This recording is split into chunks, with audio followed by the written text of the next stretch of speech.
आत्ताची सर्वात मोठी बातमी समोर आली आहे। शिवसेना आमदार अपात्रता प्रकरणी निकालपत्राचा मसुदा कायदेशीर। शिवसेना आमदार अपात्रता प्रकरणी मोठी अपडेट समोर आली आहे। विधानसभा अध्यक्ष राहुल नार्वेकर यांनी त्यांच्या निकालपत्राचा मसुदा कायदेशीर अभियापत्रासाठी दिल्लीतील तज्ज्ञांकडे पाठवल्याची माहिती आहे।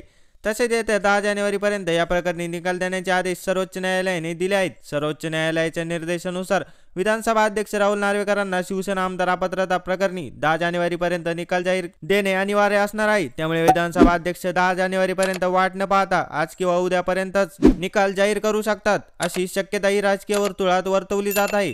दरम्यान मुख्यमंत्रीपदी विराजमान असलेले एकनाथ शिंदे आणि त्यांचे 16 आमदार अपात्र ठरतील का? आणि जर ते अपात्र झाले तर राज्य सरकारचे अस्तित्व संपुष्टात येईल, अशी शक्यता वर्तवली जात आहे। तर दुसरीकडे एकनाथ शिंदे जर पात्र ठरले तर उद्धव ठाकरे गटातील आमदार अपात्र ठरतील का, किंवा यापेक्षा वेगळा निकाल लागेल का? अशा अनेक शक्यता राजकीय वर्तुळात चर्चेत आहेत।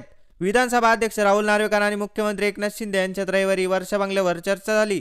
दोघांच्या भेटीचे कारण अद्याप गुलदस्त्यात आहे। यावरून ठाकरे गटाचे खासदार संजय राऊत यांनी देखील टीका केली आहे।